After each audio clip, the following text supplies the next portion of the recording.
ప్రత్యేకించి మేము హైదరాబాద్ రోడ్ల మీద మేము తిరుగుతున్నప్పుడు మందకృష్ణ మాదిగ గారు అప్పుడు మాదిగ కులానికి వన్నె తెచ్చిన ఆత్మగౌరవం అనే నినాదం తెచ్చిన మందకృష్ణ మాదిగ గారికి మనస్ఫూర్తిగా నేను వారికి నా ధన్యవాదాలు తెలుపుతున్నాను అధ్యక్ష. ఎందుకంటే ఒక చిన్నబుచ్చుకునే తనం నుంచి మిగతా కులాలకి ఏమాత్రం సర్నేమ్స్ అని అన్ని కులాలు పెట్టుకుంటాయి, కానీ మాదిగ కులం పెట్టుకోవాలంటే ఇబ్బంది పడే పరిస్థితుల్లో నేను మాదిగానే చెప్పగలిగే గుండె ధైర్యంతో ఆత్మగౌరవంతో దాన్ని ముందుకు తీసుకెళ్లిన మందకృష్ణ మాదిగ గారిని అసెంబ్లీ సాక్షిగా మనస్ఫూర్తిగా వారిని అభినందిస్తున్నాను అధ్యక్ష.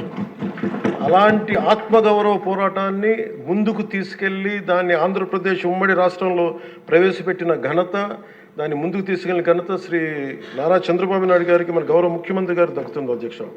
ఈ రోజున దేశ స్థాయిలో దీన్ని ముందుకు తీసుకెళ్ళగలుగుతున్నాం అంటే ప్రధానమంత్రి గారు దృష్టిలో పడిందంటే దానికి నాంది ఆంధ్రప్రదేశ్ నుంచే పడింది అధ్యక్ష.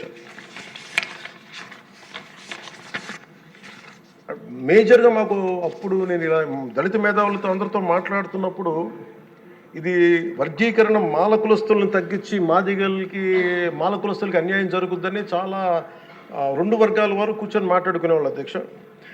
ఆ టైంలో నాకు వినిపించిన ఆర్గ్యుమెంట్స్ అధ్యక్ష, ఉదాహరణకి ఏపీలో మాల కులస్తులు మనకి తెలంగాణలో మనకి మాది కులస్తులు ఎక్కువ అధ్యక్ష.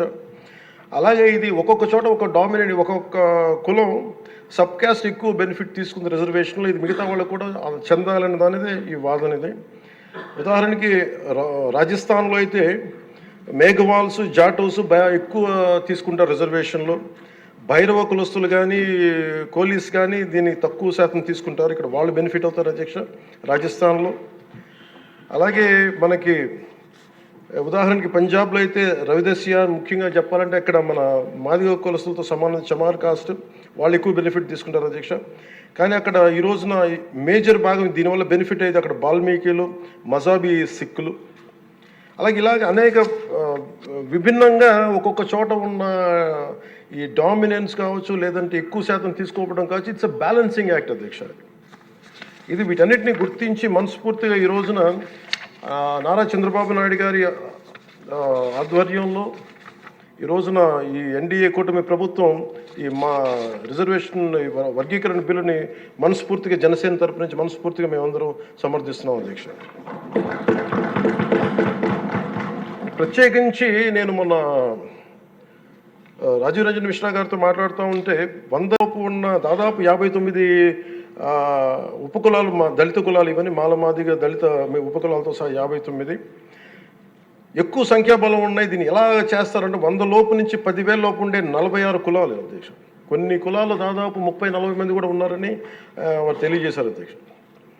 అలాగే ఈ సైంటిఫికలీ ఎనలైజ్డ్ ఎంపిరికల్ డేటాని 4 నెలల వ్యవధిలో గౌరవ ముఖ్యమంత్రి గారు బాధ్యత తీసుకొని మంత్రివర్గంతో ఒక కమిటీని ఏర్పాటు చేసి వన్ మ్యాన్ కమిషన్ గారు శ్రీ రాజీవ్ రంజన్ మిశ్రా గారి ఆధ్వర్యంలో నవంబర్లో మొదలై మార్చి 4 నెలల వ్యవధిలో దీన్ని డేటానంతా సైంటిఫిక్గా అనలైజ్ చేసి ఎంపిరికల్ డేటాని విద్యా, సామాజిక, ఆర్థిక, రాజకీయ, అంతర్గత వెనుకబాటుతనాన్ని వారు మూడుగా విభజించిన విధానం చాలా అద్భుతంగా ఉంది అధ్యక్ష. ఇది అందరికీ మేలు చేస్తూనే కోరుకుంటున్నాను.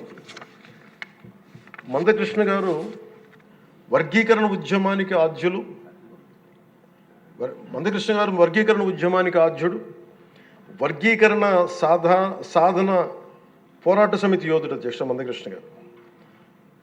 నారా చంద్రబాబు గారు సైబరాబాద్ సృష్టికర్తే కాదు, వర్గీకరణ రూపకర్త కూడా వారు. శ్రీ మోదీ గారు నయా భారత్ నిర్మాతే కాదు, వర్గీకరణ ఫలప్రదాత కూడా. అందుకని మనస్ఫూర్తిగా ఈ వర్గీకరణ బిల్లుని ముందుకు తీసుకెళ్ళి దీనిని ఆంధ్రప్రదేశ్ అసెంబ్లీలో ఈరోజు ప్రవేశపెట్టినందుకు మనస్ఫూర్తిగా ముఖ్యమంత్రి గారికి, అందరికీ మంత్రివర్గానికి, సభ్యులందరికీ మనస్ఫూర్తిగా ధన్యవాదాలు తెలుపుకుంటూ స్పీకర్ గారికి నా హృదయపూర్వక ధన్యవాదాలు తెలియజేస్తున్నాను అధ్యక్ష.